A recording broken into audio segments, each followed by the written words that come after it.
বাচ্চা সুস্থ হওয়ার পরেও 2 মাস 3 মাস হয়ে গেছে তাকে আর সন্তান আনে না, সন্তানকে মা বাবা আর আনে না। পরবর্তীতে ওই বাচ্চারা তালাশ টিম থেকে শুরু করে নানান ধরনের ইন্ডিপেন্ডেন্ট নিউজ থেকে শুরু করে তারা নিউজ করে, তখন বলা হয় আমি তো সুস্থ হয়ে গেছি, আমার মা বাবা পরিবারের কেউ খোঁজ নেয়। তাহলে আগে থেকে আমাদের কি করতে হবে, এটার প্রতি গুরুত্ব দিতে হবে। দেখেন মজার বিষয়, আমরা মৃত মানুষের অভাব বুঝি না, অমুকের মা নাই, অমুকের আব্বা নাই, অমুক নাই, কিন্তু একটা জীবিত মানুষের আর্তনাদ কি বুঝি আমরা? তাহলে জীবিত থাকতে মূল্য দিতে হবে, না থাকতে কি করতে হবে? হয়তো আপনাদের কাছে আনিজি মনে হচ্ছে, কিন্তু বিশ্বাস করেন আমার মূল সারাংশ যখন টেনে নিয়ে আসবো তখন ভালো লাগবে যে আসলে এই জিনিসগুলো আমাদের জীবনের জন্য প্রয়োজন। আমি আবার নেক্সট প্রোগ্রামে এবং এর আগের প্রোগ্রামে এবং প্রত্যেকটা প্রোগ্রামে বলে থাকি, অসুখ হচ্ছিল কিসের অভাব? সুখের অভাব। যার কাছে বিশ্বাস করেন সুখ আছে, তার আশপাশে অসুখ আসতে পারবে না। তার আশপাশে কি আসতে পারবে না? অসুখ আসতে পারবে না। গতকাল আপনার প্রোগ্রামে ছিলাম আমি ময়মনসিংহের একদম লাস্ট, একদম ময়মনসিংহ মেডিকেল কলেজ পার হয়ে একটা প্রোগ্রামে আমি ছিলাম। ওখান থেকে আবার আমি রাত 2টার সময় এসে ঢাকাতে মানে আল্লাহ সুস্থভাবে নিয়ে আসছে। তার মানে এনার্জেটিক দেখে এক ম্যাডাম আমাকে বলতেছে যে স্যার আমি অবাক হয়ে যাই, এত এনার্জি কিভাবে পান? আমি যখন বললাম যে আমি একজন সুস্থ মানুষ, আল্লাহ তাআলার কাছে অশেষ শুকরিয়া যে আল্লাহ আমাকে কি রাখছে? সুস্থ রাখছে। তাহলে আমরা মৃত মানুষের অভাব বুঝি, কিন্তু জীবিত মানুষের আর্তনাদ কি করতে হবে? বুঝতে হবে। আপনার সন্তান, আপনজন, স্ত্রী, ভাই বোন সবার আর্তনাদের দিকে খেয়াল রাখতে হবে, কার কখন কি সমস্যা হচ্ছে খেয়াল রাখতে হবে। যাই হোক, আমরা একটু দেখে আসি যে 2014 সাল পর্যন্ত এটা আপনাদের প্রত্যেকের পরিবারের জন্য, শুধু যে ব্যবসায়িক ক্ষেত্রে তা না, পরিবারের দিক থেকে নিজেকে ভালো রাখতে হবে না? ওষুধ যেরকম প্রয়োজন, তথ্যও তো প্রয়োজন। মনে রাখতে হবে 2014 সাল পর্যন্ত WHO জানতো আত্মহত্যা একটা স্বাভাবিক মৃত্যু। ওনার মন চাইছে ওনার জীবন উনি আত্মহত্যা করছে, এতে কোনো দায়ভার নেই। কিন্তু বিশ্বাস করেন আত্মহত্যা কি স্বাভাবিক মৃত্যু? এর হত্যাকারী থাকে, এর হত্যাকারী দেখা যায়, কিন্তু তাকে ধরা যায় না, এটা কালো ছায়ার মতো থাকে। ক্লিয়ার? এখানে দেখেন প্রতিবেদন নিয়ে এসেছি সারা বিশ্বে প্রতি 40 সেকেন্ডে একজন আত্মহত্যা করে। তার মানে যতটুকু টাইম আমি আপনাদের সাথে কথা বলতেছি, কোথাও না কোথাও কেউ না কেউ মারা গেছে, 2-3 জন মারা গেছে। তার মানে হয় আমার পরিবার, তাহলে আপনার পরিবার। আপনি কি বলতে পারেন মুখে হাত দিয়ে আপনার পরিবার আমি সেভ করে রেখে এসেছি? তাহলে এই ট্রেনিং প্রত্যেকের জন্য প্রয়োজন। লাস্ট পর্যন্ত থাকলে বুঝবেন যে আপনার সন্তানের এই ট্রেনিং এ থাকা উচিত ছিল। বিষয়টা হচ্ছে দেখেন প্রতি 40 সেকেন্ডে একজন ব্যক্তি আত্মহত্যা করে, গড়ে 8 লাখের উপরে প্রত্যেক বছর মানুষ আত্মহত্যা করতেছে। এখান থেকে বের করে নিয়ে আসতে হবে। দেখেন আত্মহত্যা কি অস্থায়ী সমস্যা? অস্থায়ী সমস্যা না? অমুকের মার সাথে ভেজাল হচ্ছে, প্রতিবেশীর সাথে ভেজাল হয় না? এরপরে আরেকজনের বাড়ি আগুন লাগছে, প্রতিবেশী কি বসে থাকে? সব প্রতিবেশী মিলে যায় তার আগুন নিভায় না? আগুন নিভানোর সময় যার সাথে ঝগড়া লাগছে তার বালতির সাথে তার বালতির কথা লেগে গেছে, বলছে তাড়াতাড়ি দাও, বালতির তাড়াতাড়ি দাও, নিয়ে আসছে, কথা বলে দিয়েছে। এরপরে যে বলছে বন্ধুরে তুই বালতিটা আগায় দিছিলি বিধায় তাড়াতাড়ি পানিটা দিতে পারছে। সত্যতাই আছে? তাহলে সমস্যা অস্থায়ী না? কিন্তু যদি আত্মহত্যা করে ফেলে তাহলে কি এটা স্থায়ী সমস্যা না? অস্থায়ী সমস্যার স্থায়ী সমাধান হয়ে যায়। তাহলে গড়ে প্রতি 2 মিনিটে 3 জন আত্মহত্যা করে। এটা আমি তুলে এসেছি এই একটাই কারণ, যেহেতু যে সাবজেক্ট নিয়ে আমি কাজ করতেছি এটা অবশ্যই আপনাদের জানা প্রয়োজন। সচেতনতার ক্ষেত্রে এবং বাংলাদেশে প্রতি 10,000 মানুষ আত্মহত্যার শিকার হয়, এবং শুধু তার আমি স্লাইড শুরু করে দিই, প্রতিদিন আত্মহত্যার চেষ্টা করে 60,000 মানুষ। হতে পারে এখানে অনেক মানুষ আছে যারা মনে মনে সুইসাইড করার অ্যাটেম্প নেয়, কিন্তু হয়তো এটা লজ্জায় প্রকাশ করবেন। অনেক মানসিক সমস্যা এটা করতে। ক্লিয়ার? তাহলে এই জায়গাটা যখন আপনি মানসিক দিক থেকে সুস্থ হয়ে যাবেন, দৈনন্দিন জীবন, কর্মজীবন, কাজের জীবন, সাংসারিক জীবন, পারিবারিক জীবন সব জীবন সুন্দর হয়ে যাবে, ভালো হয়ে যাবে। ক্লিয়ার? যাই হোক, আমরা আমাদের সেই কাঙ্ক্ষিত সময় নিয়ে এসেছি, মাহেন্দ্রক্ষণে চলে আসছি। দেখেন আমরা এখানে যে কোম্পানি প্রোগ্রাম করতেছি, এই কোম্পানির নাম কি? লিভেন গ্লোবাল। আরেকটু থেকে বলি, লিভেন গ্লোবাল। একই মজার বিষয়, হালাল সার্টিফিকেট থেকে শুরু করে যে সার্টিফিকেটগুলো আমাদের আইএসও সনদ থেকে শুরু করে যা যা প্রয়োজন আছে, জিএমটি থেকে শুরু করে সকল সনদ আমাদের রয়েছে, আছে না? লিগ্যালিটি আছে তো বাংলাদেশে? তাহলে বুক ফুলায় কাজ করা সম্ভব তো? যাই হোক, আমরা এবার দেখে আসবো যে ঢাকা ইনস্টিটিউট অফ নিউট্রিশন এবং food science university of Dhaka, এনারা আমাদেরকে কি সার্টিফিকেট দিয়েছে? তো এনারা আমাদেরকে সার্টিফিকেট করেছে যে আমরা একটা ফুড হিসাবে এটা মানুষকে দিতে পারবো। এখানে কোনো বিধি বিঘ্নতা নাই, এমন কোনো খারাপ উপাদান এর ভিতরে নাই যেটা মানুষের জীবনের জন্য মহামারী বয়ে আনবে বা ক্ষতিগ্রস্ত নিয়ে আসবে। তাহলে আমরা সার্টিফিকেট দিক থেকে আমাদের জায়গা থেকে সম্পূর্ণ পরিপক্ক। আমাদের প্রোডাক্ট সম্পর্কে দেখেছি তো, জানি তো আমরা? প্রোডাক্ট সম্পর্কে জানি। আমরা যে প্রোডাক্ট সম্পর্কে আজকে কথা বলবো, স্টিম সেল। আজকে মজার বিষয় হলো যে স্টিম সেল কি কি কাজ করেছে এবং কতটুকু উপকার করেছে সেটা আমরা দেখবো মাশাআল্লাহ। তাহলে আমাদের যে ফুড এন্ড নিউট্রিশন, এটা থেকে 7টা ইনগ্রেডিয়েন্টস রয়েছে, যেটা হলো সর্বপ্রথম মানব দেহে যে অ্যামাইনো অ্যাসিড, যেটা 300-র উপরে রোগ আমাদের শরীরে কি করে? বাধা প্রদান করে আসতে। এই অ্যামাইনো অ্যাসিড যদি মানুষের শরীরে না থাকে, অ্যামাইনো অ্যাসিড কি? যাদের ভিতরে রূপকথা আছে, যাদের ভিতরে কি আছে? ময়শ্চারাইজারের পরিমাণ কম, যারা দুগ্ধ জাতীয় পণ্য কম খায়, মানে দুগ্ধ জাতীয় খাবার অ্যামাইনো অ্যাসিডের ঘাটতি থাকে। অ্যামাইনো অ্যাসিড থাকে কার ভিতরে? দুগ্ধ জাতীয় পণ্যের ভিতরে। এবং শুধু তা না, ফাইটোনিউট্রিয়েন্টস 15 টাইপসের থাকে এবং তাছাড়া যেটাকে আমরা বায়োবিউ পুষ্টি বলি, যে পুষ্টিগুলো কি করা যায় না, চোখে খালি চোখে দেখা যায় না। আমরা অনেক সময় লেবু খাই না, লেবু যখন চিপ দিয়ে খালি ওই লেবু কি থাকবে না, মূল প্রোটিনটা থাকবে না, ওটা বায়োবিউ আকারে উড়ে যাবে। ক্লিয়ার তো? তাহলে বায়োবিউ আকারে এই নিউট্রিশনের যে গুণাগুণ ওটা উড়ে যায়। তাহলে আমরা এই জাতীয় যে ফাইটোনিউট্রিয়েন্টস এটার দিকে খেয়াল রাখতে হবে। এবং এই যে টোটাল আমাদের স্টেম সেল এর ভিতরে 10 প্রকারের কি আছে, মিনারেলস আছে, যেটা আমাদের বডিতে পুষ্টি গুণাগুণ কার্যক্ষমতা সঠিক রাখার জন্য প্রয়োজন। এবং ভিটামিনস আছে 8 প্রকার। এর পাশাপাশি আমাদের এর ভিতরে ফাইবার আছে এবং বেটালাইন আছে এবং প্যাকটিন আছে। আমরা সম্পূর্ণরূপে সচক্ষে দেখে আসবো যে অ্যামাইনো অ্যাসিড কিভাবে আছে আমাদের বডিতে, কিভাবে কাজ করে। দেখেন, অ্যামাইনো অ্যাসিড হচ্ছে মানব দেহের প্রায় 300-র উপরে রোগ বাধাগ্রস্ত করে আসতে দেয় না। যদি কারো বডিতে অ্যামাইনো অ্যাসিডের পরিমাণ ঘাটতি দেখা দেয়, তখন তার শরীর অটোমেটিক্যালি ক্ষতিগ্রস্ত হতে থাকবে। এখন যখন অ্যামাইনো অ্যাসিড ঘাটতি দেবে, তখন দেখবেন তার শরীরে নানা ধরনের রুক্ষতা আসতে থাকবে এবং তার ভিতরে খিটখিটে মেজাজ আসতে থাকবে। এবং এর পাশাপাশি দেখবেন তার ভিতরে কোনো প্রশান্তি থাকবে না, তার ভিতরে এক ধরনের ইচিনেশিয়া, বার্নিং, এ ধরনের, মানে তার ভিতরে পোড়া জ্বালা, দাহ এরকম থাকতে হবে। এবং দেখেন, অনেক মানুষই কিন্তু অনেক সময় দেখা যায় যে ওই বার্নিং সেশনে ভোগে, পায়ের তলা পড়ে, যেটাকে প্লান্টার ফাইসিস বলা হয় মেডিকেলের ভাষায়। এই প্লান্টার ফাইসিস রোগটা ম্যাক্সিমাম মানুষের হয়। আর এই রোগটা হওয়ার কারণ হচ্ছে কি, শুধুমাত্র অ্যামাইনো অ্যাসিডের ঘাটতির কারণে হয়। আমাদের এত বড় একটা দেহ, ছোট্ট ছোট্ট দুইটা পায়ের উপরে নির্ভর করে না? এখন এই দুইটা পায়ের উপরে মেডিকেল সায়েন্স বলছে যে 23 থেকে 33 মিনিট এক জায়গায় নির্দিষ্ট দাঁড়ায় থাকা যাবে না। আবার কি করা যাবে না, এক জায়গায় বসেও থাকা যাবে না। তাহলে কি করতে হবে, আমাদেরকে মোবিলাইজেশনে থাকতে হবে। অনেক সময় নারীরা কিচেনে যখন কাজ করে, তখন লং টাইম কি করে বলুন তো, লং টাইম দাঁড়িয়ে থাকে। এটা কি থাকা যাবে? লং টাইম বসে থাকে। তার মানে কাজের মাঝে মোবিলাইজেশন থাকতে হবে।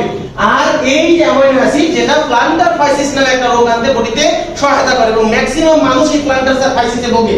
এটা ট্রিটমেন্ট হচ্ছে দুই ভাবে হয়। একটা হচ্ছে হলো প্রাকৃতিক ভাবে, প্রাকৃতিক ওষুধের মাধ্যমে এটা সুস্থ করা যায়। আরেকটা ভাবে হয়, যারা সচেতন তারা কি করে, বাথরুমে যখন ওয়াশরুমে যান, গোসলে যান, তখন অন্তত পক্ষে কি করবেন, গোসলের সময় তখন পানি নিয়ে পায়ের তলা কি করবেন, সুন্দর করে মিনিমাম 50 বার এভাবে পায়ের তলা নড়া দিতে হবে। পায়ের তলায় কিছু চিকুন পাতলা শিরা থাকে, যে শিরাগুলো সবসময় জুতা বা স্যান্ডেল পরে থাকার কারণে কি হয়, ওটা আটকে থাকে, তখন অক্সিজেনের পরিমাণ ওখানে যায় না। না যাওয়ার কারণে এই বার্নিং, পুরো জ্বালা, পা টাস লাগে ধরা, মাংস ঠেলে উপরের দিকে ওঠা, এই ধরনের সমস্যাগুলো হয়। ক্লিয়ার তো? তাহলে আমরা যদি প্রতিনিয়ত গোসলে যেয়ে পায়ে কি করি, সুন্দরভাবে কি করি, মিনিমাম 50 বার পানি দিয়ে নড়া দিতে থাকি, তাহলে কি হবে, অটোমেটিক্যালি আমার নার্ভগুলো আবার কি হবে, সুচারু হয়ে যাবে। এখন মজার বিষয়, যারা এই ধরনের সমস্যায় ভুগি, তারা দেখা যাচ্ছে সময় নেই। সময় না থাকলে কি করতে হবে, সময় না থাকলে যে কাজটা করতে হবে সেটা হলো স্ট্রিম সেল নিতে হবে বডিতে। এক নম্বর হলো ডিটক্স দিয়ে টক্সিনটাকে ক্লিয়ার করে ফেলতে হবে। আর এক নম্বর হলো কি জানেন, আর এক নম্বর হচ্ছে হলো আপনাকে অবশ্যই যখন ডিটক্স দিয়ে ক্লিন করবেন পরিষ্কার বডিতে, তখন কি করতে হবে, স্টিম সেল দিতে হবে। মনে থাকবে তো? মজার বিষয় হলো যে ম্যাক্সিমাম মানুষ যে ভুলগুলো আমরা করে থাকি, সারাদিন জুতা স্যান্ডেল এগুলো পরে থাকার পরে অনেক সময় বাড়িতে যে আমরা যে ভুলগুলো করে থাকি, সেটা হলো যে ওই অবস্থায় শুয়ে পড়ি, পাটা শুধু পানি দিয়ে ধুয়ে শুয়ে পড়ি। অন্তত পক্ষে সপ্তাহে একদিন কুসুম গরম পানি দিয়ে পাকে ভিজাইতে হবে। ক্লিয়ার? মনে থাকবে তো?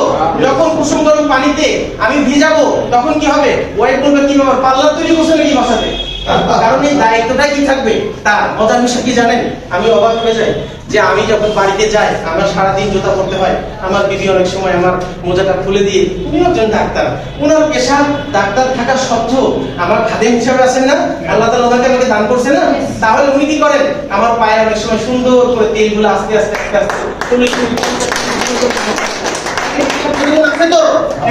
প্রত্যেকে বাড়িতে যা বলবেন যে বিবি এটা আসলেই প্রয়োজন। আমি যে স্যারের ট্রেনিং আজকে ছিলাম, আজকে আমার পায়ের ভিতরে বড় জ্বালা করে, পায়ের ভিতরে ইচিনেশিয়া হয়, এটা হওয়ার জন্য আমরা যদি বাসায় ঠিক এই প্র্যাকটিসটা করি, তাহলে দেখবেন কি হবে, অটোমেটিক্যালি পুরুষ সুস্থ থাকবে। পুরুষ সুস্থ থাকলে পরে ওই ঘরটা সুন্দর থাকবে না? মনে রাখবেন, আমি একবার বলেছিলাম কোন এক প্রোগ্রামে যে স্ত্রীর কাজ হচ্ছে হলো যে কয়বার স্বামী ঘরে আসবে সে কাউকে 1 গ্লাস করে শরবত দেওয়া। কয় গ্লাস? 1 গ্লাস করে শরবত দেওয়া। যখনই স্বামীর কাছে 1 গ্লাস শরবত দেবে, তখন কোনো রাগ, অভিমান, কষ্ট, দুঃখ কিছু থাকবে, একদম ঠান্ডা হয়ে যাবে, নারীর ভিতরে ঢং থাকতে হবে। বিশ্বাস করেন, যে নারী যত বেশি ঢং করতে জানে, তার পুরুষ তত বেশি তার প্রতি আকৃষ্ট থাকে। যে পুরুষ, শুধু যে নারীদের বলবো তা না, পুরুষের ভিতরেও ঢং থাকতে হবে। যে পুরুষ যত বেশি ঢং জানবে, তার স্ত্রী তাতে তত বেশি কি হবে, আকৃষ্ট থাকবে।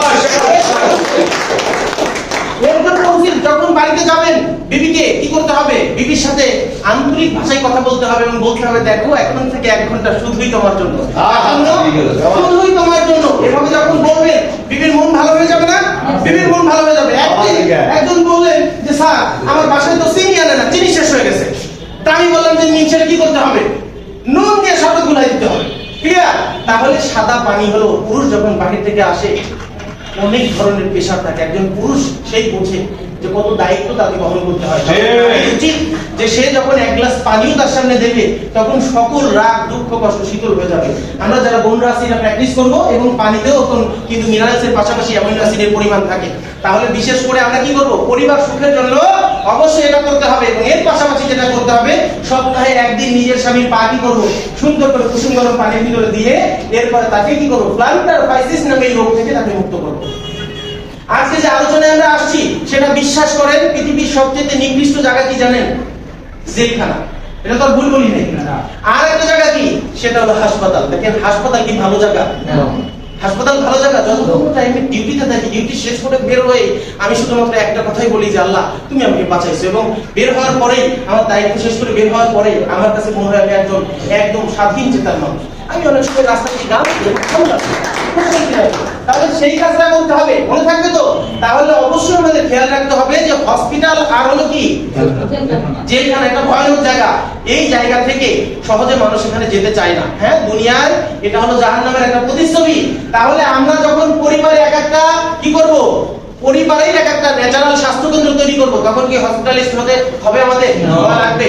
তাহলে আমরা যে 6টা জিনিসের অ্যামিনো অ্যাসিড আলোচনা করলাম, আমরা দ্বিতীয় স্লাইডে চলে যাই।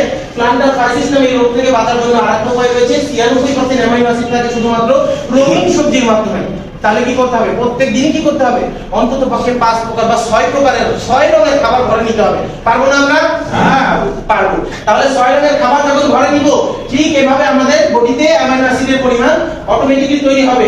এবং দেখেন মজার বিষয় হচ্ছে আমরা যারা মাছ মাংস খাই এখানে মাত্র 4% অ্যামিনো অ্যাসিড থাকে, আর বাকি 96% অ্যামিনো অ্যাসিড কোথায় থাকে? সবজিতে থাকে। তাহলে ন্যাচারাল প্রতি আমাদের গুরুত্ব দিতে হবে। যাই হোক, আমরা একটু দেখে আসি এই ন্যাচারাল খাবারটা খাওয়ার একটা নির্দিষ্ট নিয়ম আছে না? তাহলে কি মেডিকেল সায়েন্স বারবার বলতেছে আপনারা হলো সর্বোচ্চ 65 ডিগ্রি সেলসিয়াসে রান্না করবেন। তার মানে কি, যারা চীন দেশে গিয়েছেন বা চীনের ভিডিও দেখছেন যে ওরা কি খায়, কাঁচা কাঁচা খায়, তার মানে কি আধা সিদ্ধ খায়। আসলে নিয়মটা কি, ফাইটোনিউট্রিয়েন্টস রাখার জন্য এই আধা সিদ্ধই প্রয়োজন। কিন্তু আমাদের বাসায় যে খাবারগুলো রান্না হয় ন্যূনতম ভাবে কত ডিগ্রি দেওয়া হয়? 300, দেখাই আমি যে আমাদের 365 ডিগ্রি সেলসিয়াসে রান্না করা হয়। তাহলে এর ভিতরে ফাইটোনিউট্রিয়েন্টস থেকে শুরু করে কোনো প্রকার গুণাগুণ থাকবে কিছু? হ্যাঁ, লাল শাক ভাজি করার সময় সকল প্রকারের মশলা দিয়ে এরপরে একদম পোড়া ভাজা, তারপরে আবার চিপ দিলে পরে তেল বেরোবে, এরকম করেই তো রান্না করি, নাহলে স্বাদ লাগে না। কিন্তু এটাতে শুধুমাত্র আমাদের জিভাতেই স্বাদ লাগে, কিন্তু আসলে কোনো কাজে আসে না। ক্লিয়ার তো? তাহলে অ্যামিনো অ্যাসিড বাঁচায় রাখতে হলে অবশ্যই আমাদের কি করতে হবে? সর্বোচ্চ 65 ডিগ্রির উপরে তাপমাত্রা দেওয়া যাবে না। বাসায় আগুন 1000 কয় টাকা? 1080 টাকা। বলে যে যত ইচ্ছা তত পুরো 1080 টাকায় আনলিমিটেড আগুন পাওয়া যায়। এই তো হ্যাঁ, ভাত রাঁধতে কি হয়, লাগে একটা নির্দিষ্ট ধারাবাহিক নিয়ম আছে না? এমন ফোর্সে দিয়ে দেয় যে সেই 10 মিনিটের ভাত 3 মিনিট হয়ে যেতে হবে, ওরে এমন ভাবে হিট দেয়। কিন্তু এটাতে যে দেখা যায় যে যাদের ভাতগুলো ফেটে যায়, খেয়াল রাখতে হবে ভাত থাকবে কি, বাড়িতে যারা মহিলাদেরকে বোঝাই দিতে হবে বা ট্রেনিং আছে তারা বলবে ভাত যখন ফেটে যাবে তখন তার ফাইটোনিউট্রিয়েন্টস বেড়ে যাবে। তাহলে ভাতের একটা নির্দিষ্ট আকার থাকতে হবে, সেই আকার যখন ফেটে যাবে তখন ওর ভিতর থেকে যে নিউট্রিয়েন্টস গুলো এগুলো বের হয়ে যাবে। তাহলে ভাত রান্নারও কি থাকে, একটা আর্ট থাকে, নিয়ম থাকে। তাহলে এই নিয়ম বহির্ভূত জীবন কি ভালো লাগবে? এখন এই যে মাঝ রাস্তায় আবুল হোটেলের সামনে যদি একজন ভদ্রলোক সুস্থ মানুষ আমি যে তারপরে দিয়েছি, উনি কি ওখানে দাঁড়ায় থাকবে? জানলা কোন গাড়িতে এসে কত দিয়ে দেবেন? কারণ ওনার ভিতরে মস্তিষ্ক সুন্দর আছে। তাহলে উনি যদি ইরেগুলার জীবন যাপন করে, ইচ্ছা স্বাধীন চলাফেরা করে, ইচ্ছা স্বাধীন কোনো জীবন হতে পারে? তাহলে জীবনটাকে রেগুলারিটি মেইনটেইন করতে হবে। এবং আমরা দেখে আসি, দেখেন আমাদের নিট বডিতে 96% অ্যামাইনো অ্যাসিড, কিন্তু সেখানে আমরা পাচ্ছি কত দুর্বল। এখন আমরা যে বিষয়টা নিয়ে আসবো, অ্যামাইনো অ্যাসিড সহ এই স্টিম সেল আসলে মানব দেহে কি কি পরিমাণে উপকার করতেছে, কতটুকু মানে আমাদের বডিটাকে সুচার এবং সচেতন রাখতেছে, সেটা একটু দেখে আসি। দেখেন, মেল আর ফিমেল সেক্সুয়াল ফাংশন, আমি রিপ্রোডাক্টিভ সিস্টেম যৌন প্রজনন তন্ত্রের এই কোর্সটা শেষ করেছি। এই কোর্স শেষ করার পরে দেখলাম যে বাংলাদেশেই একমাত্র প্রায় 78% মানুষ রিপ্রোডাক্টিভ সিস্টেম যৌন প্রজনন তন্ত্রের সমস্যায় ভুগতেছে।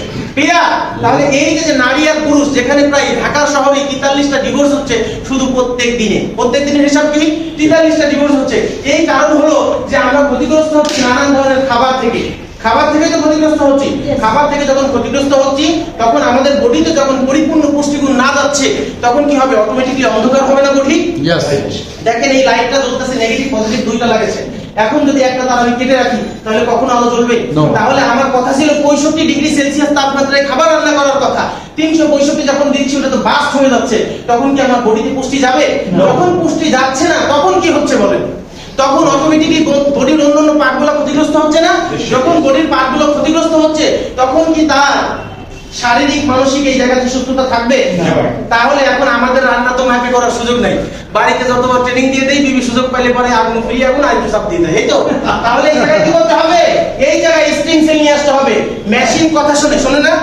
প্রথম আলো পত্রিকা যখন রাত 12টার সময় সব কমপ্লিট করে একটা ইন্টার চাপ দেয়, একসাথে 16 লক্ষ পত্রিকা গ্যাট করে রাত 3টা পর্যন্ত সব প্রিন্ট হয়ে যায়, হয় না? 16 লক্ষ এক পিস হয় নাকি? কারণ ইন্টার চাপ হয়েছে 16 লক্ষই বের হবে, তাই না? তাহলে যখন ফাইটোনিউট্রিয়েন্টস এর আওতায় এবং সম্পূর্ণ হাই ইনগ্রেডিয়েন্টস দিয়ে যখন স্প্রিং সেল তৈরি করা হয় তখন তো হাতের স্পর্শ ছাড়া স্বয়ংক্রিয় মেশিনের মাধ্যমেই করা হয় না? 100 কেজি আপেলের গুণাগুণ কোথায় নিয়ে আসা হয়? 5 ডেসিবেলে নিয়ে আসা হয়। তাহলে যদি নিয়ে আসা হয় তাহলে ওখানে কি আপনার আমার কথা শুনবে? তাহলে বিষয়টা হলো মেশিনের গতিতে চলবে। তাহলে যখন আমরা একটা স্কিন সেল খাবো তখন তো আমরা 100% যে আমার বডিতে যে নিউট্রিশন প্রয়োজন ছিল সেটা ঢুকতেছে না? তাহলে এবার বোঝেন যে আমরা যখন বলে দিই যে ভাই বিশ্বাস করেন দুইটা রাস্তায় বলতে যে এই কাজ করেন আর এই খাবার খান তাহলে সুস্থ থাকবেন। আল্লাহ তাআলাও বলছে মানব দেহে 2 মাস পর পর ঋতু চেঞ্জ হয়ে যে রোগ আসে সেই রোগের ওষুধ আল্লাহ তাআলা দুনিয়াতে ফল আকারে কি করা হয়? তার 2 মাস আগে পাঠিয়ে দেয়, তাই না? দেয়, কিন্তু দেওয়ার পরও ফলটা কি স্বাভাবিক পায় না? লিচুর আগের মতো স্বাদ নেই। লিচুর ভিতরে এটা দিয়ে সেটা দিয়ে হাইব্রিড দিয়ে ও মা সেদিন শুনি যে আপনার যে নাম কি ড্রাগন ফল তাকেও হাইব্রিড ভাবে 2 কেজি 2.5 কেজি বানানো হয়েছে। তাহলে কি হয়েছে? পোল্ট্রি মুরগির কথা চিন্তা করেন কি পরিমাণে ব্যাকটেরিয়া দিয়ে তাকে ক্ষতিগ্রস্ত করা হয়েছে। তাহলে এই খাবারগুলো যখন আমরা দিচ্ছি উপকার কি আসবে? আসবে না। এর জন্য আমরা দয়া করে অন্ততপক্ষে 2টা লাইন বলে দিয়েছি। একটা হলো যে আপনি ওষুধও খেতে পারবেন, নিউট্রিশন খেতে পারবেন, আবার সবজিও খেতে পারবেন, কিন্তু সবজিতে গ্যারান্টি দেওয়ার কোনো সুযোগ নাই যে এটা একদম রিয়েল থাকবে। কিন্তু যখন আপনি নিউট্রিশন খাবেন অথবা স্টেম সেল খাবেন তখন কিন্তু আপনি 100% গ্যারান্টি দিতে পারতেছেন যে এটা সম্পূর্ণ স্বয়ংক্রিয় মেশিনের আওতায় এবং হাতের স্পর্শ ছাড়া তৈরি হয়েছে। এখানে প্রোটিনগুলো একদম সঠিক থাকে। ক্লিয়ার তো? এখন আমরা দেখে আসবো শুধু মেল সেক্সুয়াল ফাংশন ক্ষতিগ্রস্ত হচ্ছে, শুধুমাত্র মেল সেক্সুয়াল ফাংশন ক্ষতি হচ্ছে তাই না, ডায়াবেটিস অতপ্রত হচ্ছে না। এখন বারবার বলা হচ্ছে ডায়াবেটিস ইজ মাদার ডিজিজ। তার পরিবারের কর্তা কি থাকে? মা থাকে না? হ্যাঁ, বা পিতা থাকে না? অনুরূপ সকল রোগের মাকে বলা হয় ডায়াবেটিস। এই ডায়াবেটিস হওয়ার পিছনে ইচ্ছা স্বাধীন জীবনযাপন জড়িত। তাহলে এই ইচ্ছা স্বাধীন জীবনযাপন আমাদেরকে নিয়ন্ত্রণে আনতে হবে না? তাহলে নিয়ন্ত্রণে আনতে হলে কি করতে হবে? গতকাল আমাকে একজন ময়মনসিংহে বলছে যে স্যার আমার ওজন কমায় ফেলবো। আমি বলছি যে একটা কাজ করলে ওজন কমে যাবে। বলে স্যার কি কাজ? আমি বললাম যে সকাল 7টা থেকে খাবার আরম্ভ করবেন, সন্ধ্যা 7টা পর্যন্ত যা মন চাই খাবেন, কিন্তু সন্ধ্যা 7টার পরে আর একটা খাবার স্পর্শ করা যাবে না। পারবেন? যদি পারেন আপনার ওজন নিয়ন্ত্রণে আসবেন। বিশ্বাস করেন খাবারের সাথে ওজনের কোনো সম্পর্ক নেই। আমার বাসায় মিনিমাম 5 দিন গরুর গোশত খাওয়া হয়। বিশ্বাস করেন গরুর গোশত একটা ঔষধ।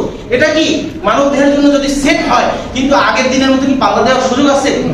সুযোগ আছে যে আমরা 2 কেজি পাল্লা দেব, কে কতটুকু খাইতে পারে?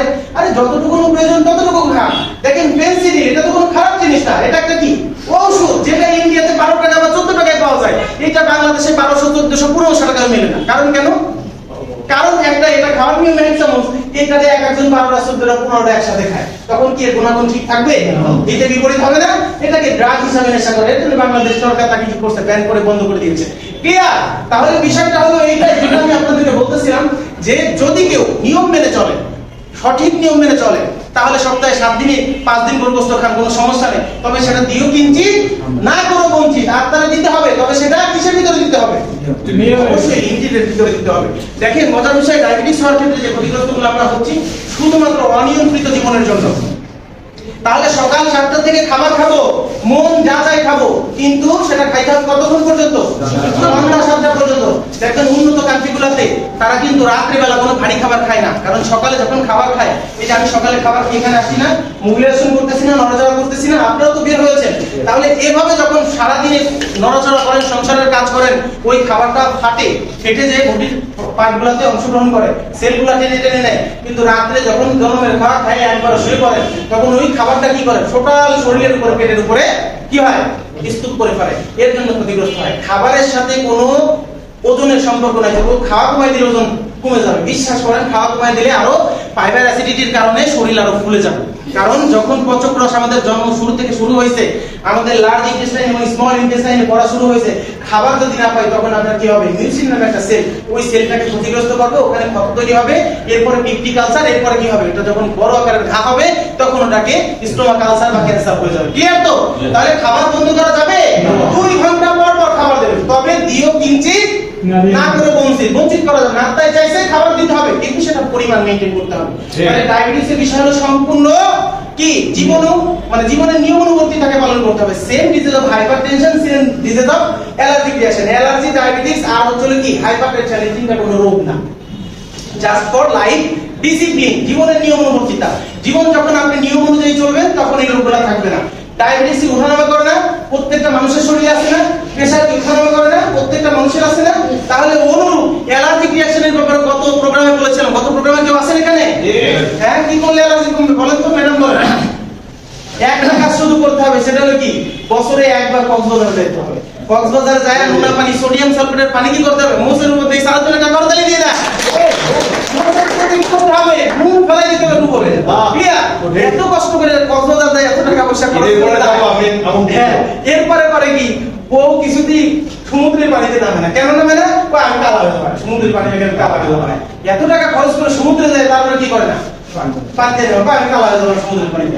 কিন্তু আসলে রূপচর্চার জন্য আমরা গেছি কক্সবাজারে, গেছি উপকারের জন্য, আল্লাহর সৌন্দর্য দেখেছি, তার নিয়ামতের শুকরগুজার করছি এবং সেটাকে স্পর্শ করে আমি আত্মতৃপ্তি নিয়েছি। এই পানি স্পর্শ করলে আল্লাহ উপকার করে। শরীরের প্রত্যেকটা লোমগুলোর উপরে নিঃশ্বাস নেয় না, শ্বাস প্রশ্বাস নেয় না, অক্সিজেন নেয় না, এই প্রত্যেকটা গোড়ায় গোড়ায় সোডিয়াম সালফেটের পানি ঢুকে যাবে। ঢুকে যাওয়ার পরে কি হবে, বডি একদম প্রোটেক্ট হয়ে যাবে। এরপর দেখুন মশা মাছিও কামড় দিতে ভয় পাবে। বছরে 2 বার যাবেন। এবং মজার বিষয়, কোম্পানি নানান ধরনের অপরচুনিটি রাখে। একা একা যাওয়া আর সবাই মিলে একসাথে যাওয়া, একটা মজা আছে না? এক বাড়িতে কি করছে, খাসি একটা জব করে তারা ঘরে বাড়ি 2 জন হাফ কেজি রাঁধছে আর বাদ বাকি 13 কেজি ফ্রিজে রাখছে। এর ভিতরে কোনো সুখ আছে? হ্যাঁ। আবার অমুকের মুরগি একটা কিনে নিয়ে আসছে, বা পুরো একটা জব করছে, জব করে কি করছে, সারা গ্রামের মানুষ 40 জন মিলে একসাথে ডাল দিয়ে সাদা ভাত দিয়ে একসাথে খাইছে। এর একটা প্রশান্তি আছে না? তাহলে আমরা যখন কক্সবাজারের পুরো কোম্পানি থেকে টিম সহ যাবো, একটা প্রশান্তি লাগবে না? কোম্পানির ঊর্ধ্বতন কর্মকর্তারা বলবেন, স্যারের আজকে প্রোগ্রামে শুনছি কক্সবাজার কি উপকার হয়, শিগগিরই আগে কক্সবাজার নিয়ে ব্যবস্থা করেন আমাদের। ক্লিয়ার তো? আমরা বলে আছি হাইপারটেনশনের ব্যাপারে যারা অহেতুক দুশ্চিন্তা করেন, লা তাহজান এবং লা তাহকা, আল্লাহ বলেছে ভবিষ্যৎ আর অতীত তুমি আমার উপরে ন্যস্ত করে দাও। আমি একটা উত্তম পরিকল্পনাকারী, যে কিনা তোমাকে নিয়ে কি করি, চিন্তা করি বা পরিকল্পনা করি। তার মানে তোমাকে আমি খালি খালি সৃষ্টি করি নাই, কোনো না কোনো কারণ উদ্দেশ্য আমার আছে। তাহলে সেই জায়গা থেকে দুশ্চিন্তা করা যাবে না। তাহলে হাইপারটেনশন হলো যত বেশি দুশ্চিন্তা করবেন তত প্রেসার বাড়বে। দুশ্চিন্তা যখন আপনি করবেন না, সম্পূর্ণ আল্লাহর প্রতি হাওলা করে দেবেন, তখন কি হবে, আপনার কোনো প্রকার প্রেসারের কোনো ঝামেলা থাকবে না, একদম শীতল থাকবেন। আজকে গাড়িতে আসার সময় ভিক্টোরি পরিবহনে আসছি। কি পরিবহনে? ভিক্টোরি পরিবহনে। আমার ওয়াইফ হাসতেছে, বলতেছে তুমি যে ভিক্টোরি পরিবহন থেকে নামতেছো, তোমার যে স্যার তোমার রিসিভ করবে সেগুলো ডাক্তার আসছে ভিক্টোরি পরিবহনে। আমি বললাম ওরে, আমরা যখন বিমানে যাই তখন কি মানায় নেই না, যখন লাক্সারি টিয়ার বসে যায় তখন কি মানায় নেই না, যখন নিজের গাড়িতে যাই তখন কি মানায় নেই না। আমার বাসার সামনে রাস্তা কাটছে, এর জন্য গাড়ি বের করার সুযোগ নেই। আমি তখন বললাম যে দেখো, জন্ম হোক যথাযথা, কর্ম হোক ভালো, তার মানে মেনে নেওয়া আর মানায় নেওয়াই হলো জীবন। আমি কোন গাড়ি থেকে বের হলাম এটা আমার শিক্ষা না, আমি কতটুকু মানুষকে দিতে পারলাম এটাই হলো আমার শিক্ষা। এইটা আমি আমার প্রতিবেশীর কাছে এটা পৌঁছাবো যে ভাই এইখানে গেলে এই শিক্ষা পাওয়া যায়। বিশ্বাস করো, আমি সহ চিন্তা নিয়ে নিয়োগ করছি, সামনের প্রোগ্রামে আমার বিবি সহ সন্তানদেরকে সহ নিয়ে আসবো। তাহলে তুমি সুযোগ পাই। আমরা এখানে বিশ্বাস করেন, এখানে কোনো ব্যবসা করতে আসি নাই, কোনো চিন্তা ভাবনা না, সবসময় শুধু একটা কাজ মাথায় রাখবেন, সেটা হলো আমার উপরে অর্পিত দায়িত্ব আমি পালন করবো। ব্যবসা অটোমেটিকলি হবে, ব্যবসা অটোমেটিকলি হবে। মানুষের প্রয়োজনে মানুষ পণ্য নেবে, তার উপর জোর করা লাগবে না। যখন আমি বুঝাই দিচ্ছি যে 365 ডিগ্রি সেলসিয়াসে সবজি ঠিকই বাড়িতে নিচ্ছেন, কিন্তু ওটা আপনার কাছে পৌঁছাচ্ছে 365 ডিগ্রি সেলসিয়াসে, তাহলে আপনি সবজি নেবেন নাকি স্টেনসিল নেবেন, এটার দায়িত্ব আপনার। বউ যখন বলবে এত টাকা দিয়ে আনছো কেন, তুমি জানো না 2 কেজি গাজর কিনে সব হয়ে যায়, কিন্তু গাজর কি আপনার পর্যন্ত 65 ডিগ্রি সেলসিয়াসে আসে? গাজর 365 ডিগ্রি সেলসিয়াস দিয়ে আপনার টেবিলে আসে। তাহলে আপনার উচিত পরিবারের কর্তা হিসাবে আপনার পরিবারকে সচেতন রাখা যে বউরে এই ব্যাপার হয়েছে, তাইলে শুধুমাত্র আমি না, তোমারও এটা খাওয়া উচিত। ক্লিয়ার তো? অসুস্থ কি খালি পুরুষ হয়, নারীরা অসুস্থ হয় না? হয়। তাহলে এই যে মেল সেক্সুয়াল এবং ফিমেল সেক্সুয়াল ফাংশনে যে প্রবলেমগুলো হচ্ছে, বাংলাদেশের 78% মানে 1,78,000 পরিবার এই ডিসকানেক্টিং হচ্ছে শুধুমাত্র প্রয়োজনীয় স্ত্রীরও কোনো কি থাকতেছে না, ভিতরে কোনো চাহিদা থাকতেছে না, আবার পুরুষেরও চাহিদা থাকতেছে না। তার কারণ কি? এই চাহিদা না থাকার কারণ হলো ঘরের যদি তার একটা মেটাতে হয় আলো যেমন জ্বলবে না, অনুরূপ যখন আপনার বডিতে পরিমাণ মতো নিউট্রিশন না যাবে তখন আপনার মানে ঘরের ভিতরে যে পার্টসগুলো আছে, শরীরের ভিতরে যে পার্টসগুলো আছে ওগুলো কোনো কাজ করবে না, ব্লাড সার্কুলেশন হবে না, পুরুষাঙ্গ আগের মতো কি হবে না, স্ট্রং হবে না। আমার নারীর ভেজাইনাতে এক ধরনের লিকটাম তৈরি হয়, এক ধরনের পিচ্ছন্দ কি হয় আল্লাহ তাআলা রস দান করে, সেটাও আসবে না। রুক্ষ জায়গা যখন থাকবে তখন কি কখনো প্রশান্তি আসবে? মনের ভিতরে কোনো ইচ্ছা ফিলিংস এগুলো থাকবে না। কিন্তু বিশ্বাস করেন স্টেম সেল যেদিন খাবেন ওই দিন থেকে মনে হবে যে আমার ভিতরে অনেক পাতলা লাগতেছে, শরীরটা অনেক ফুরফুরা লাগতেছে এবং সুন্দর সময় আজকে স্টেম সেল কিভাবে খাবেন সব দেখাই দিব। তাহলে যখন এরকম ফুরফুরা লাগবে তখন ভালো লাগবে না?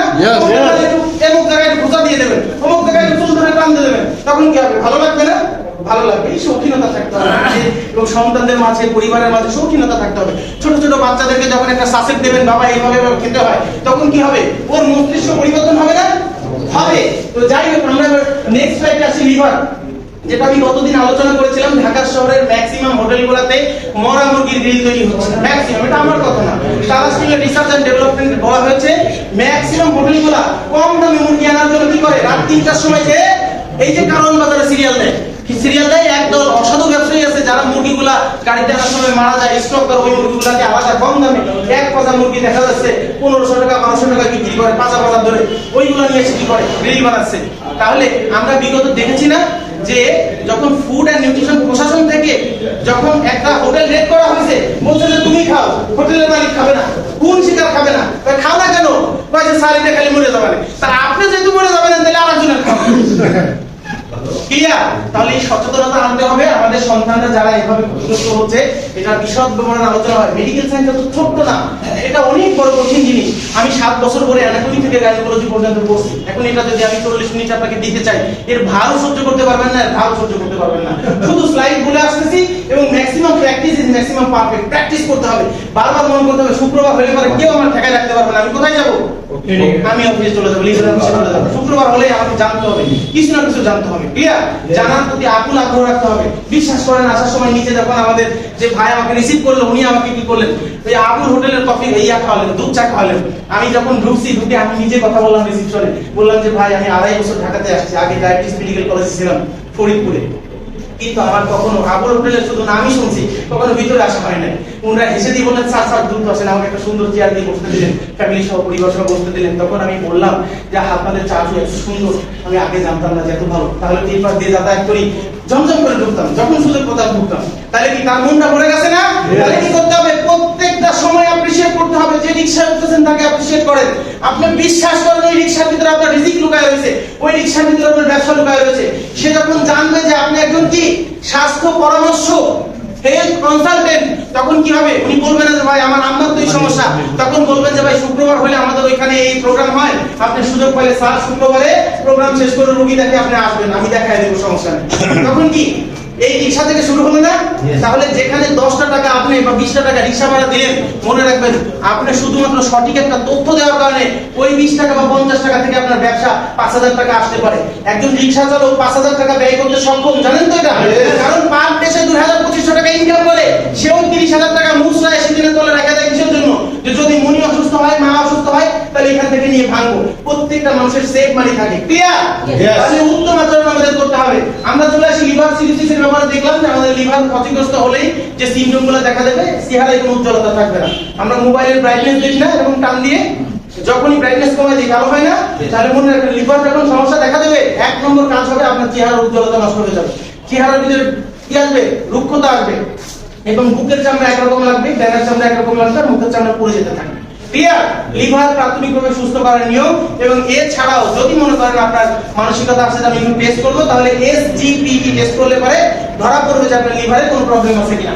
আচ্ছা, আমরা আগে আসি, সেটা হলো হার্ট ডিজিজ। দেখেন হার্টে যে ক্ষতিগ্রস্ত হচ্ছে, গত প্রোগ্রামে আমি বলেছিলাম বাংলাদেশের মানুষ সারাদিনে যতগুলা হ্যান্ডিং না পড়ায় তার থেকে দ্বিগুণ পরিমাণ কি পড়ায়? হার্টে রিং পড়ায়। ক্লিয়ার তো? তাহলে কি হার্টে রিং পড়ালে কি সুস্থ হয়ে যাবে মনে করেন? আবার জায়গা মতো তাই হবে। তার মানে আমাদের খাদ্যাভ্যাস পরিবর্তন করতে হবে, অথবা আমাদের কি করতে হবে? প্রযুক্তিগতভাবে স্টিম সেল দিতে হবে। স্টিম সেল দিলে হাড়ের যে 5টা চেম্বার থাকে এই চেম্বার থেকে সুন্দরভাবে কি করবে, ডিটক্স ক্লিন করে অ্যানাল ক্যানাল দিয়ে বের করে দেবে জীবাণুগুলা।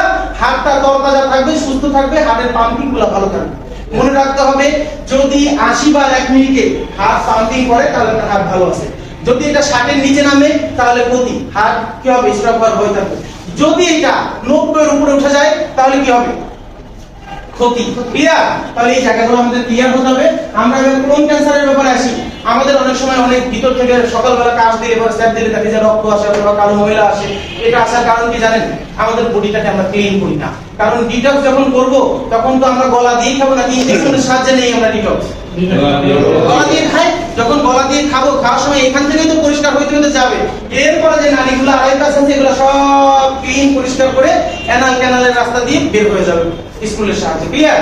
তাহলে ডিটক্স কি আমাদের সবার প্রয়োজন না? তাহলে বাচ্চা স্যাক ফেলাইছে, দেখছি যে কালো হয়েছে বা রক্ত আসছে, সঙ্গে সঙ্গে দুশ্চিন্তা করে তাড়াতাড়ি মেডিকেল কলেজ হাসপাতালে নিয়ে গেছি। হাসপাতালে বললে হ্যাঁ কাম সারা, শিগগিরই আপনার বাসা কিসে ভর্তি করতে হবে, আইসিইউতে ভর্তি করতে হবে। আইসিইউ বিল সম্পর্কে ধারণা আছে তো? 50,000 থেকে শুরু। তার মানে এই যে আপনার বাচ্চাটাকে ওখানে ঢোকানোর পরে বাচ্চার মন আলো বলে গেছে, আল্লাহ মা আমারে কোনে নিয়ে এসেছে এই কাছের ঘরের ভিতরে।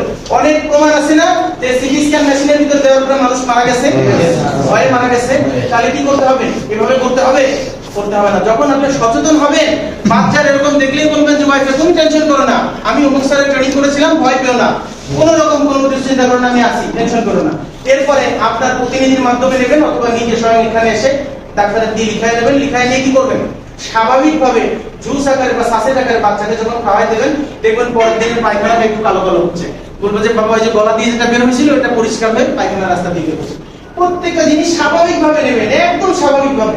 মনে রাখবেন আপনি যে জিনিস যত কঠিন ভাবে নেবেন আপনার সাথে সেই জিনিসটা তত কঠিন ভাবে হবে। ক্লিয়ার? ক্লিয়ার তো? তাহলে এইভাবে যখন সহজ করবেন জীবন সহজ হয়ে যাবে। এবার ব্রেস্ট ক্যান্সারের ব্যাপারে আসি। আমাদের ব্রেস্ট ক্যান্সার ম্যাক্সিমাম নারীদের হয়ে থাকতেছে। এটা হওয়ার কারণ হলো, আমার একটা চিত্র এখানে নিয়ে আসছি ব্রেস্ট ক্যান্সারের। সেটা হলো, এটা হওয়ার প্রথম 1 নম্বর কারণ হলো নারীরা সচেতন কম। তার কারণ হলো আমি অনেক নারী দেখেছি যে প্রেসক্রিপশনের সময় যখন তার অঙ্গের কথা বলা হয়েছে বলে যে স্যার আমি জীবনেও কোনোদিন তাকায় দেখি নাই। এটা কি কোনো কথা হলো? আল্লাহ যে সৌন্দর্য দিয়েছে তাকে তার নিজেকে এক উপভোগ করতে হবে। আল্লাহ তাআলা এত সৌন্দর্য আমাকে দান করেছে। আমি যখন মাঝে মধ্যে নিজের ভিডিওগুলো আমি দেখে আমার অনেক ভালো লাগে। আমি আমার কণ্ঠের তারিফ করি যে হে আল্লাহ তুমি আমাকে এত সুন্দর কণ্ঠ দিয়েছো, হে আল্লাহ তুমি আমাকে এত সুন্দরভাবে উপস্থাপন করার ক্ষমতা দিয়েছো। আমি সবসময় আল্লাহর কাছে নিয়ামত শুকর জ্ঞাপন করি। তাহলে কি করতে হবে, আমার বডিতে যে অঙ্গগুলো আল্লাহ দিয়েছে এটা প্রথমত দেখার দায়িত্ব কার? আমার নিজের। আমি যখন আমার দেহটাকে খুলে দেখবো তখন আমি চিন্তা করবো আহ কত সুন্দর অঙ্গ আল্লাহ তাআলা আমাকে দান করছে। এরপরে কি করবো, যখন দেখবো যে কোনো অঙ্গে ময়লা লাগছে তখন আমি নিজ গুণে সেটা কি করবো, পরিষ্কার পরিচ্ছন্ন করবো। পরিষ্কার পরিচ্ছন্নতা ইমানের অঙ্গ না? ইমানের অঙ্গ। অনেক নারী আছে যারা একদম সিম্পলি একটা পেস্ট শিখায় দেয়, যখন সে শ্যাম্পু নিয়ে তার ব্রেস্টটাকে সুন্দরভাবে আলতোভাবে এভাবে ওয়াশের সময় দেখবে তখন যদি কোনো গোটা ওঠে বা টিউমার টাইপের মনে হয় উঁচু নিচু বা অনেক সময় বুক যদি ব্যথা হয় তাহলে বুঝতে হবে দিস ইজ এ সিম্পটম, এটা সিগন্যাল দিচ্ছে আমার ব্রেস্ট ক্ষতিগ্রস্ত হচ্ছে। তখন সঙ্গে সঙ্গে আমাদের যে কোনো মেডিকেল কলেজে একদম ফ্রিতে ট্রিটমেন্ট দিচ্ছে না, 5 টাকা টিকিট দেয় না, তাহলে কি করতে হবে, হয় তার কাছ থেকে পরামর্শ নিতে হবে অথবা যারা ডাক্তার খান গোলাম মুক্তাদিরের মধ্যে অসংখ্য ডাক্তারের মাধ্যমে হেলথ কনসালটেন্ট ট্রেনিং এ অ্যানাটমি থেকে গাইনোকোলজি পর্যন্ত যখন ট্রেন আপ হয়েছে তাদের মাধ্যমে কি করতে হবে, বলতে হবে যে বোন আমার এই সমস্যা হচ্ছে বা ভাই আমার এই সমস্যা হচ্ছে। তখন সে কি করবে, একটা সচেতনতার জন্য উপাদান করবে না? তাহলে যদি সে সঠিকভাবে, মনে রাখতে হবে যখন সে সঠিকভাবে নিউট্রিশন খাবে তাহলে তার ব্রেস্টে 1 নম্বর হলো ইসোফেগাসের সাহায্যে ব্রেস্টের ভিতরে অনেক পয়জন ঢুকে যায়। আপনারা জানেন যে ব্রেস্ট একটা ফুলের মতো, এটা ফুসফুসের মতো পাম্পিং হয়। কি হয়, এটা পাম্পিং হয়। ওই শ্বাসের ভিতরে কি হয়, আমাদের শ্বাসতন্ত্রের ভিতরে যখন কোটি কোটি বাইকন থাকে, আমাদের স্তনের ভিতরেও কি, মেয়েদের স্তনের ভিতরে কি থাকে, ব্রেস্টের ভিতরে এরকম কোটি কোটি বাইকন থাকে, যেখানে আল্লাহ তাআলা কি করে, অনাগত শিশুর জন্য খাবার রেডি করার জন্য এখানে কি করে, রেখে দেয়। যখন তার স্তন্যগামী হয়, যখন সে সন্তান সম্ভব হয়, তখন তার সন্তান দুনিয়াতে আসে, তখন ওই যে ফুসফুসের ভিতরে বাইকন থাকে ওখানে তখন কি হয়, স্তনের ভিতরে আল্লাহ তাআলা কি দেয়, লিকটাম লিকুইড, তখন আল্লাহ তাআলা ওখানে দুধ পৌঁছায় দেয়, ক্লিয়ার, বাচ্চার খাবার পৌঁছায় দেয়। তাহলে এই জায়গাটা যখন খালি অবস্থায় ওখানে পয়জন ঢুকে যায় তখনই গোটা গোটা তৈরি হয়, আর এই গোটা গোটা থেকে আস্তে আস্তে কি হয়, ওখানে ক্ষত তৈরি হয়। ক্ষত হওয়ার পরে তারপরে আস্তে আস্তে ঘা হয় এবং লাস্টে যে এক সময় কি হয়, মারাত্মক প্রকার ক্ষতিগ্রস্ত হয়। তো যাই হোক, ফাইটোনিউট্রিয়েন্টস সম্পর্কে আমরা একটু দেখি। এই যে যেমন দেখা যাচ্ছে তো, আমরা অনেক সময় বড় বড় পার্টিতে যারা অংশগ্রহণ করেছি তখন দেখেছি সেরাটন থেকে শুরু করে তারপরে বড় বড় জায়গায় যখন অংশগ্রহণ করছি, গুলশানে যখন অংশগ্রহণ করছি তখন দেখেছি, বা যে কোনো প্রোগ্রামে অনেক সময় এক ধরনের কি দেওয়া হয়, ধুমাসারা হয় না, হ্যাঁ, আনন্দের জন্য।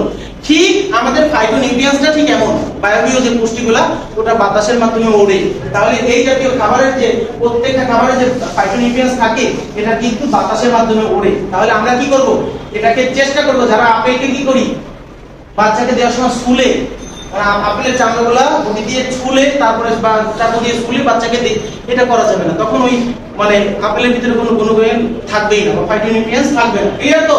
এখন আমরা দেখে আসবো যে দেখেন যে শুধুমাত্র ইনফ্লামেশন যেটা হয় সেটা হলো যে আমাদের শরীরে যে ব্যথা তৈরি হয়, এই ব্যথা তৈরি হওয়ার ফার্স্ট রিজন কি? ব্যথা তৈরি হওয়ার ফার্স্ট রিজন যখন শরীরে রক্ত চলাচল ভালো থাকবে।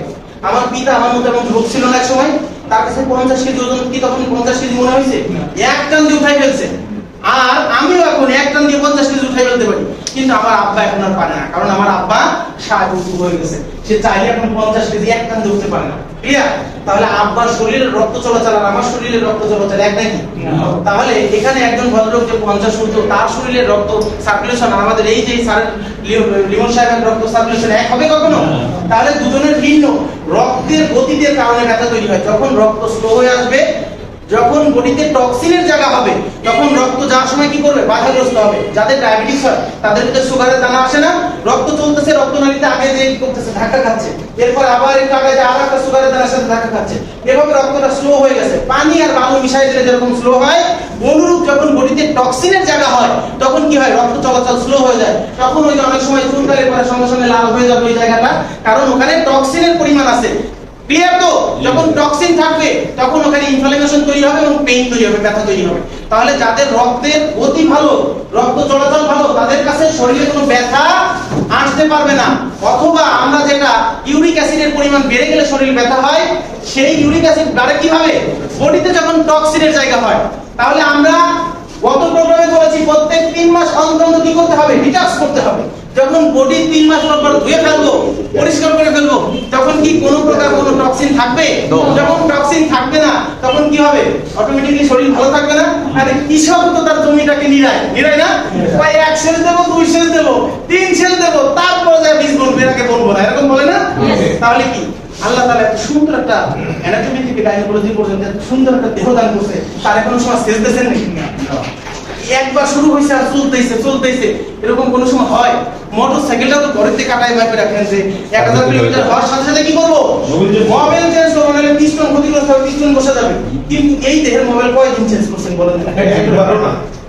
এজন্য বিশ্বাস করেন, আমি সহ আপনাদের প্রত্যেকেরই উচিত, যারা অন্তত পক্ষে কি সুস্থ থাকতে চান, তারা অন্তত পক্ষে প্রত্যেক বছরে 3 বার অন্তত পক্ষে কি করতে হবে? ডিটক্স করতে হবে। ডিটক্স করলে পরে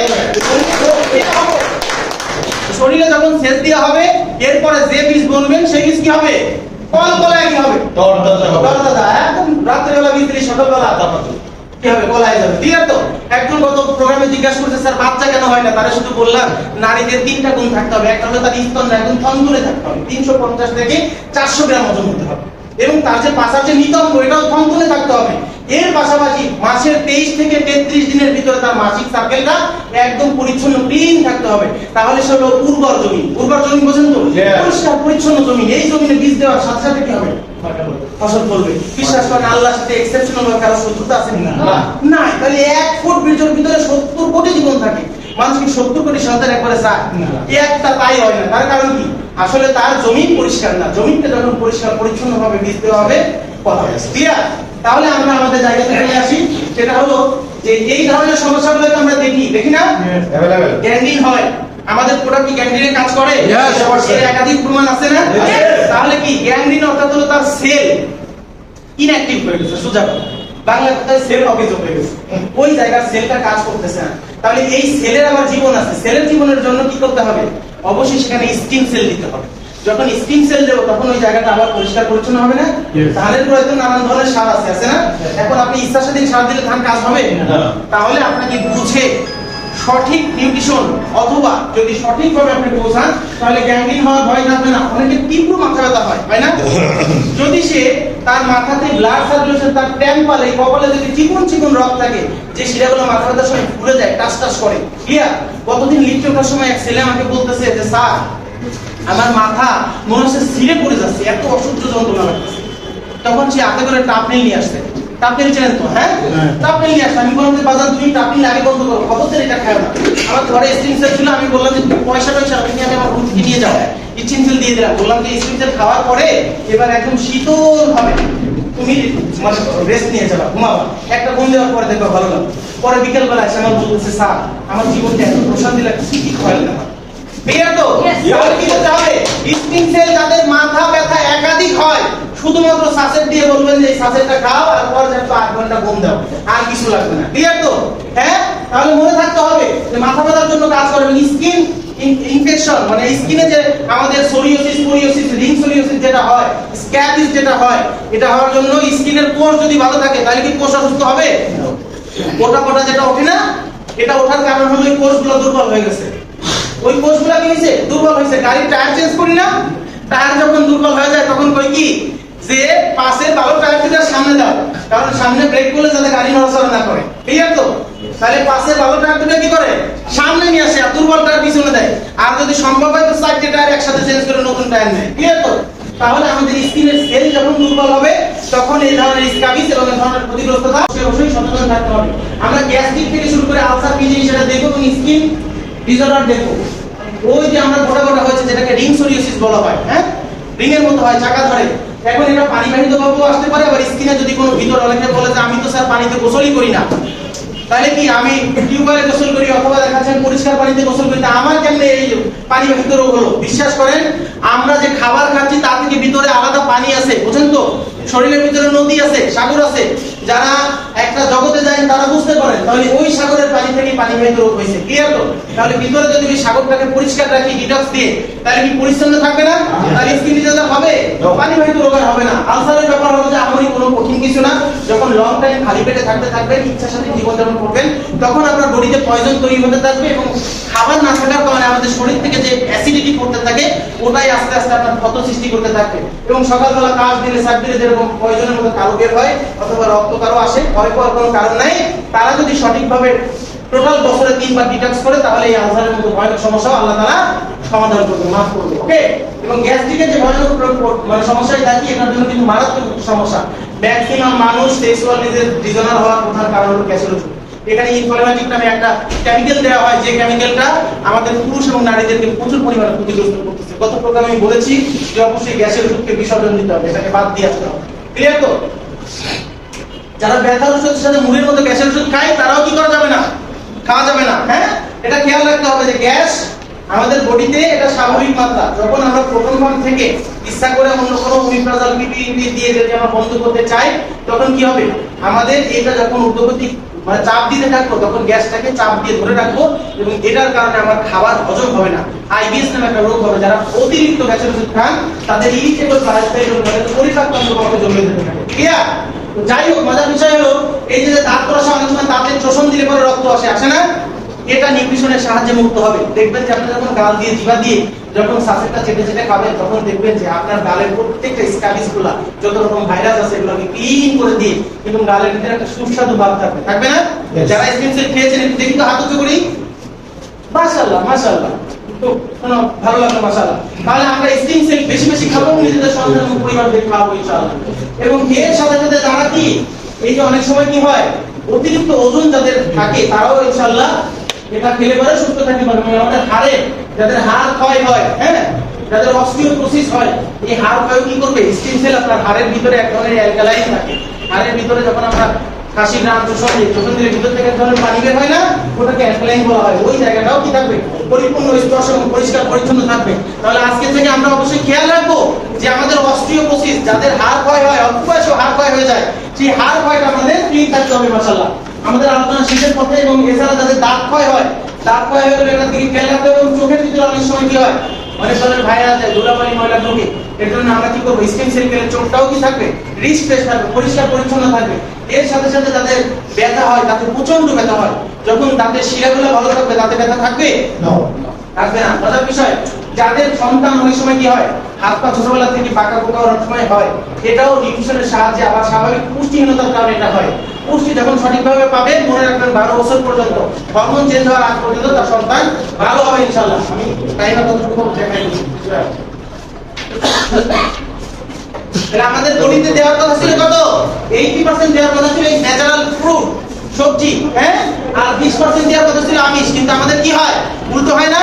বাচ্চারা 80% মাছ মাংস মুরগি ছাড়া খাইতে পারে না, আর সবজি দিলে কয় আমার মনি এটা খায় না, এই তো হয়। তাহলে এই জায়গাতে আমরা সচেতন হয়ে যাব যে আমরা 20% নিয়ে আসবো কি আমাদের মাছ মাংস, আর 80% নিয়ে আসবো অবশ্যই আমাদের সবজি। তো যাই হোক, যাদের কনসেপশন হয়, বাথরুমে সমস্যা হয় এবং পাইলস হয়, তারাও চাইলে স্টিম সেলের মাধ্যমে আল্লাহ যদি বাঁচায় রাখে সুস্থ হবে। সবকিছুর মূলে একটা জিনিস মস্তিষ্কে রাখবেন, যে স্টিম সেলের কোনো বিকল্প নেই। যেটা হয়তো 65 ডিগ্রি আর 365 ডিগ্রি ক্লিয়ার করে দিচ্ছি না, যে আপনার যদি 65 ডিগ্রি বাড়িতে নেওয়ার ইচ্ছা থাকে, তাহলে 1 কেজি গাজর না নিয়ে আপনি স্টিম সেল নিতে পারেন। যে স্টিম সেল আপনাকে সঠিকভাবে গ্যারান্টি দেবে যে আমি 65 ডিগ্রিতেই আছি। কিন্তু 1 কেজি গাজর বাসায় নিলে সে গ্যারান্টি দিতে পারবে না যে এখানে 65 ডিগ্রি আছে, কারণ এটা 365 থেকেও পারে না। এটা খেয়াল রাখতে হবে। এবং যাদের আইবিএস যেটা বলতেছিলাম, ইরিটেবল বাউল সিনড্রোম, পরিপাকতন্ত্র ফেপে যাওয়া, ফুলে যাওয়া, বুক পান করা, ব্যথা হওয়া, এজন্য সমস্যা মাশাআল্লাহ আল্লাহ যেটা মাফ করবে। এবং এছাড়া যাদের ক্লোন এবং অনেক সময় নাভি গোড়ায় টপ পেটে যেটাকে ঢেউ দিয়ে ব্যথা করা হয়, হ্যাঁ, অনেক সময় আমাদের লিউকোমিয়া হয়, লিউকোমিয়া আল্লাহ যেটা আল্লাহ মাফ করবে। এই যে আমাদের ব্যাটালিন, এটার কারণ হলো যে আমাদের রঙিন সবজি খেতে হবে, ঘরে রঙিন ফল নিতে হবে, ক্লিয়ার? যেটা প্রথমে বলেছি, রঙিন ফল দিলে পরে অন্তত 5 রকম 6 রকমের ফল খেতে হবে, যেটা স্টিম সেলের ভিতরে নানা রকম রঙিন ফলের সাহায্যে নির্যাসে কিন্তু তৈরি হয়, ক্লিয়ার? তো এখন এই জিনিসগুলো আমাদের গুরুত্ব দিতে হবে। এছাড়া আমাদের যে সমস্যাগুলো হয়, মেয়েদের লিকোরিয়া এবং ইরেগুলার মিনিস্ট্রেশন, এটা মারাত্মক সমস্যা একটা নারীর জন্য। তার জায়গাটা যখন অপ্রস্তুত থাকবে, তখন তার স্বামীর কাছে তার কি থাকবে না, রূপকথা তৈরি হবে, ভালো লাগবে না। পুরুষ মানুষ সেটা বুঝবে, কয়জন পুরুষ বোঝে না। তখন কি হয়? স্বামী স্ত্রীর ভিতরে দ্বন্দ্ব তৈরি হয়। তাহলে এই জায়গাগুলো আমাদের কিউর থাকতে হবে। একটা নারী প্রথমত তার নিজেকে ফিট করতে হবে। একটা অসুস্থ গাড়ি নিয়ে যখন মানুষ গাড়িতে রাস্তায় বের হয় না, ওরকম সংসারে একটা নারী অসুস্থ অবস্থায় থাকা যাবে না, ক্লিয়ার? সুস্থতার জন্য আল্লাহ তাআলা সুস্থতা একদম দেওয়ালের এটিটা রফিক। যখন আপনি আপনার পরিবারকে বলবেন, দেখো আমি কোনো এক স্যারের আলোচনায় শুনেছি যে স্টিম সেল প্রয়োজন, তুমি আমাকে একটি স্টিম সেল এনে দাও, দেখবা আমি আমার নিজেকে তোমার জন্য প্রস্তুত করে রাখবো, ক্লিয়ার? তো তখন তার পরিবারের একটা প্রশান্তি লাগবে। যখন স্বামী জানবে যে এই একটা কাজ করলে আমার বউ প্রত্যেকদিন সুস্থ থাকবে, শরীরে ভালো লাগবে, তখন কি করবে? স্বামী কি বাধাবিঘ্নতা দেবে? এই জায়গাগুলো আমাদের কি করতে হবে? যেগুলো অ্যাডমিনিস্ট্রেশনের ক্ষেত্রে এই সমস্যা হয়ে থাকে। এছাড়া ব্রেস্টের ব্যাপারে আমরা বললাম। এছাড়া যাদের আমাদের জরায়ুতে যে সমস্যাটা ধরা পড়ে, এটার ব্যাপারে খুব সচেতন হবে। জরায়ুর ভিতরে টিউমার তৈরি হয়, ছোট ছোট জিস্ট তৈরি হয়, এই জিস্টগুলো একদম ক্লিন হয়ে যাবে, প্রস্রাবের সাহায্যে একদম পরিষ্কার হয়ে ভেজাইনার ভিতরে অনেক সময় গন্ধ থাকে, এটা থাকবে না। প্রচুর পরিমাণে যখন আপনি অ্যালকালাইন যুক্ত অথবা দেখা যাচ্ছে নিউট্রিশন খাবেন, তখন পানি থাকবে এবং এর সবকিছু মিলাই দেবেন, মিনারেল 8 প্রকারের মিনারেল থাকে, যেটা ভেজাইনাতে কোনো গন্ধ আনে না। অনেক সময় পরিচ্ছন্নতার অভাবে, অনেক সময় পরিষ্কার পরিচ্ছন্নতার অভাবে কি হয়? ভেজাইনাতে গন্ধ আসে। হয়তোবা স্বামী এটা বলে না, কিন্তু দেখা যাচ্ছে স্বামী তার স্ত্রীর প্রতি আসি ইন্টারেস্টেড ফিল করে না। এজন্য প্রত্যেকটা অঙ্গের প্রতি যত্নশীল হতে হবে, ক্লিয়ার? একটা সহজ সূত্র শিখাই দেই, মেডিকেল সায়েন্স কোনো লজ্জার জায়গা না। সেটা হলো যে প্রত্যেকদিন নারী এবং পুরুষ যত কাজ থাকুক না করো, বাসায় যাওয়ার সাথে সাথে তার মধ্যে প্রচুর পরিমাণ পানি দিয়ে দ্রুত করবে, ক্লিয়ার?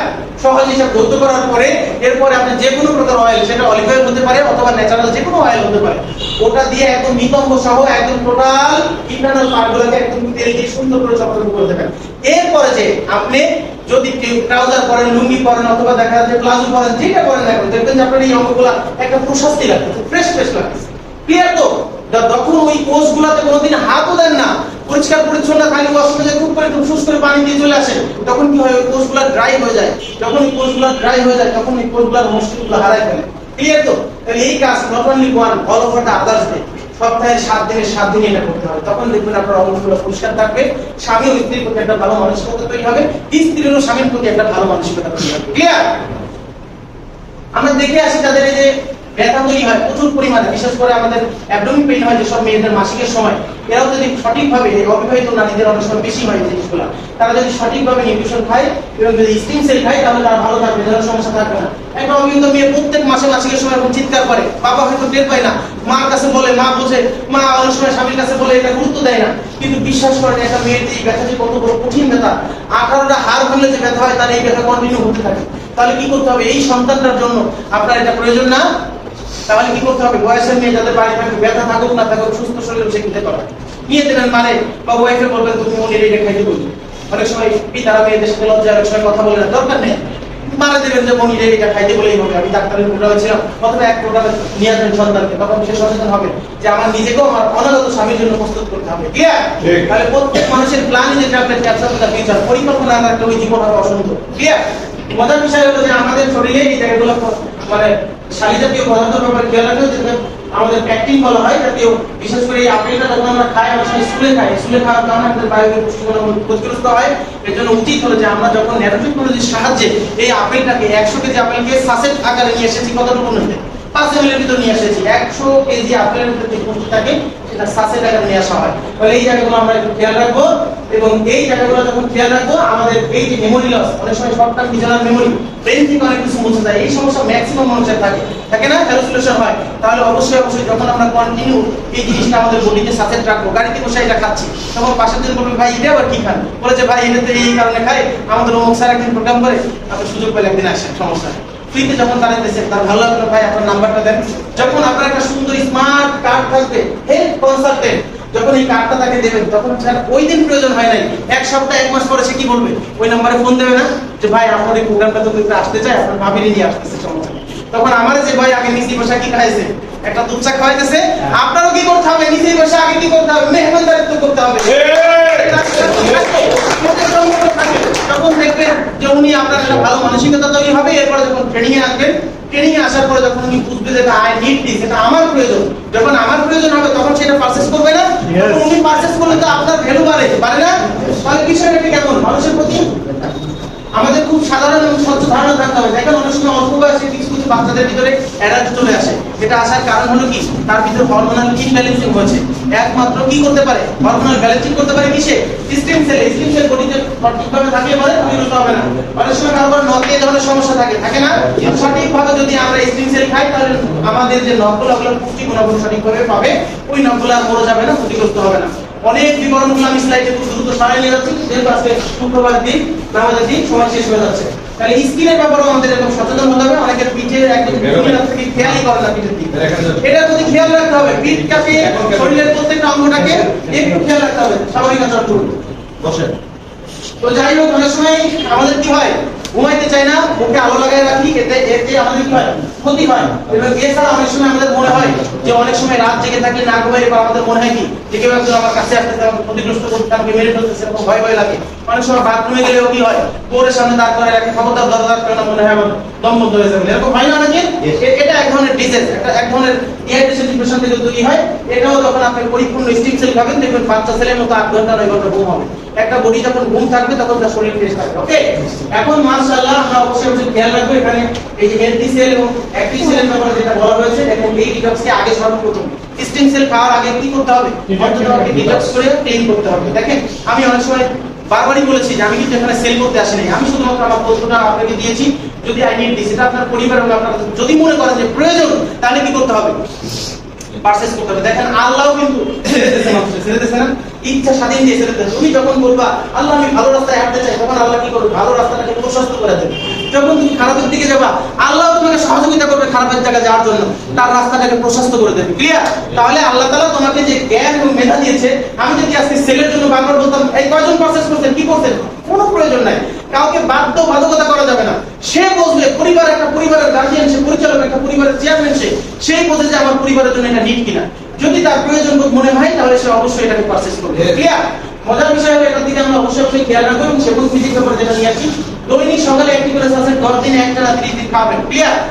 এটা কি করতে হবে, 30 মিনিট আগে খাওয়াতে হবে সাসেট, এবং 10 দিন পর দৈনিক সকালে একটি করে সাসেট এবং রাতে একটি করে সাসেট খেতে হবে। এরপর দ্বিতীয় ধাপে কি করতে হবে, অবশ্যই 20 দিন পর থেকে আমাদের সাসেটটাকে একটু বাড়ায় দিতে হবে, বডিতে সহায় দিতে হবে। ক্লিয়ার তো? তারপরে যে 2টা করে সাসেট একসাথে বডিতে দেবেন, দেখবেন যে বডি একদম রিফ্রেশ লাগবে, এবং 90 দিন পরে দেখবেন টোটাল বডিটা এত ফ্রেশ হয়েছে, মাশাআল্লাহ, আগামী 90 দিনের জন্য বডিটা একদম প্রস্তুত আছে। ক্লিয়ার? এভাবে দেখেন আমরা মুড়ির মতো টাকা নষ্ট করি, ফুচকার দোকানে যাই, মুখের দোকানে যাই, বিক্রি যখন ফুচকা খাওয়াই, কোনো মাথা করে নাকি কোনো স্বামী এই না ফুচকা খাওয়ানো বলে 1 প্লেটের জায়গায় 2 প্লেট খাও, 3 প্লেট খাবার তোর পছন্দ ফুচকা খাও, কিন্তু বিশ্বাস করেন আপনি আপনার স্বামীকে, আপনার স্ত্রীকে বিষ হাতে তুলে দিচ্ছেন। ফুচকা কিভাবে তৈরি হয় আমরা জানি না, জানি তালাশ টিমে সচক্ষে দেখতেছি, এরপরও ওইটা খাইতেছে। ক্লিয়ার তো? তাহলে পরিবারের দিকে এটা খেয়াল রাখতে হবে অবশ্যই অবশ্যই। এছাড়াও 7 বছরের নিচে এবং গর্ভবতী মায়েদের ক্ষেত্রে সতর্কতার সহিত এই সাবজেক্ট সেবন করাতে পারবেন। এবং যে সকল রোগী অন্যান্য মেডিসিন এবং সেবন করছেন এই সাবজেক্ট সেবন অবস্থায় ওই মেডিসিন বন্ধ করা যাবে না, মেডিসিন চালান, কিন্তু কেন এটা মেডিসিনের বিকল্প নাই, কিন্তু একটি ওষুধ গুণাগুণ সম্পন্ন কি খাবার। ক্লিয়ার? যাই হোক, যে আলোচনা করলাম আমার আলোচনা শেষ হয়ে গেছে। এর মাঝে ছোট্ট একটা গল্প আমাদের ম্যাডাম ডাক্তার আনাস্তাসিয়া মুর্মু, উনি আমার সাথে সাপোর্ট হিসাবে আসছেন। উনি আপনাদের একটা ছোট্ট গল্প বলবে, 100 তলার একটা গল্প বলবে, কিভাবে বিদ্যুৎ ছাড়া একটা মানুষ 100 তলায় উঠে যায়, আবার সেখান থেকে কিভাবে ক্ষতিগ্রস্ত হয়। এই বিষয়টা আমি ম্যাডামকে ডাকবো, প্লিজ।